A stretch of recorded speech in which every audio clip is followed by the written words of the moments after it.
A, have you never been to Hong Kong? Are you so parochial as not ever having been to Hong Kong? Is this a confession you have to make now? David, I went to Hong Kong as your guest. Oh, really? Yes. When? You hosted me in Hong Kong. You weren't there. Oh, well, there it is. But you hosted me in absentia. When was that? How many years ago? It was, oh, I can't remember. It must have been about 8 or 9 years ago. Yes. Well, now... It was 24 hours. I've only seen it in the dark. Okay, well, that's good. Well, anyway, look, this time you're coming to talk about yourself as a writer. Now, you write about television, you write about restaurants, you write about all sorts of other things, but you are known to be a very rude writer. On the whole, you criticize everything. I think that's an incredibly unpleasant and rude thing to say. Well, I mean, I is it don't think true? I'm rude at all. I think I'm known as a firm but fair writer. Since a truth teller. Yes. So occasionally you tell, you say something good about something. Often. At the end of every year, I add up my restaurant reviews, and I look and I see which were good and which were bad. Yeah. And generally, it's a third, a third, a third. A third bad, a third good, and a third indeterminate. Yes. Which it should be the way it ought to be. And how about television? The same? Television is slightly I simply love... the thing about all criticism and all reviewing is that you can't do it unless you love the thing you're reviewing, the thing you criticise. If you felt... one of the problems with television criticism is mostly done by people who prefer books. Yeah. And that's not my problem. But if you really love it, then you really mind when people do it badly. And I tend to get... the people... I'm a bit like the headmaster's office. I mean, if you get sent to me, it's probably because you've done something wrong. Yeah. But do you prefer writing for publications, or do you much prefer writing books? I mean, you have obviously done both. You have a series of books, and then you have a long string of articles. I know where my skill lies. I mean, I'm a hack. On the whole, how many words per article? 800 or 1,000 or 2,000? Yeah, I write about 1,500 words a day. 1,500 words a day.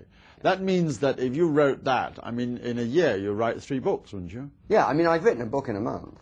You've written a book in a month? Yeah, if you can write 2,000 words a day, you get 60,000 words by a month. What's your latest book, which I came to the launch for? What is that about? That's a collection of I mean, really, I suppose what I'm is an essayist. I mean, it's a grand word for a hack. Yeah. I mean, I write essays. A man of letters.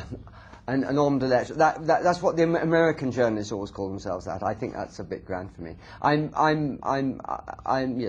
journalist, and it's a collection of journalism. Yes, but do you... Travel writing mostly, features. Travel writing. Where was the last country you visited about which you wrote? New Zealand. New Zealand. Was that overall good? Is that Harry Potter or what? Yes, I wondered if they'd named Auckland after the Orcs. They didn't think that was funny. I loved it. There's something about islands. Islands are always slightly odd. Iceland, Cuba, New Zealand. They grow their own... Britain. Yes. They grow their own culture in a sort of a slightly odd, inward-looking way. And I mean, New Zealand is as far away as you can go. I mean, it is the end of the earth. I mean, after that, it's Did you not go on to the Easter Island, which is, I think, the most remote island in the world? Yes, no, I didn't. Yeah. Have you been to the... I never have been to Easter Island. Well, now, I mean... Where they say all those statues of Tiri de Panawa. Yes. No. The most extraordinary thing is that they all face inward. They don't face... Nobody understood. I went there, and I thought it was a rather sinister place, actually. I had to stay there for a whole week because there was an airstrike. And I ran out of things to do. It was a very small island. But you should, if you love islands, you should go and see a weird island like... I will never run out of islands. Yes. How many islands are there in the world, do you know? No idea. Hundreds of millions. But look, you're coming to Hong Kong, and people will want to know about how you write. You have a distinctive style. You never start with a sentence which is normal. You use words which nobody has ever come across. You are the modern-day James Joyce. You're almost Finnegan's Wake in the Sunday Times magazine. Do you find people find it odd and difficult when they try to read your prose sometimes? I hope not. I mean, I think there's so much of life is, dumbed down is a phrase that's used an awful lot, but an awful lot of stuff is made with ramps and wheelchair access for the mind.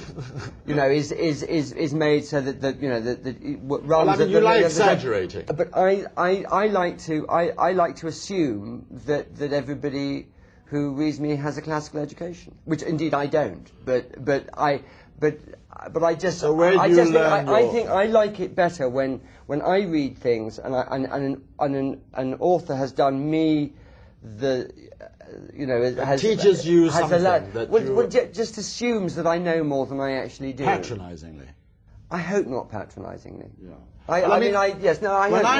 When I read your writing, I mean, sometimes I have to say, what on earth does it mean? Is he on about? What is this word? And I thought I was intelligent enough to understand him, or intellectual enough, but I don't. And I say, well, I better not ask him, because then I would sound extremely Well, some of them foolish. I make up.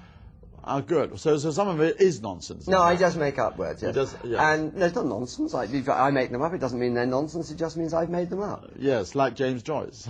Or Lewis Carroll. Carroll. But no, I hope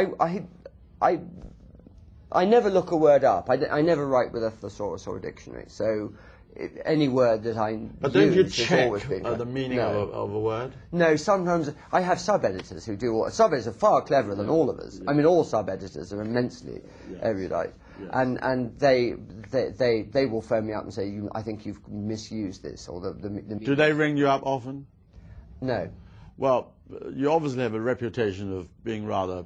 I mean, everybody I know, when they hear your name, they live in slight fear. I mean, I would be very interested to see in Hong Kong at the audience whether any of them would dare ask you a question, and whether in fact the other three. I hope people don't feel fearful. I mean, I'm not a particularly. I have never met anybody who doesn't feel slightly in awe of A Gill, because you have a reputation of being a bit of a bully. No,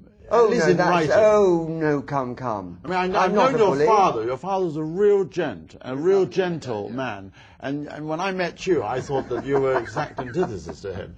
Not a gentleman at all. But we much look forward to seeing you in Hong Kong, and I much look forward to noticing how many people would dare ask you a question. And I hope that when they do ask you a question, you'll be gentle with them. Thank you very much, A.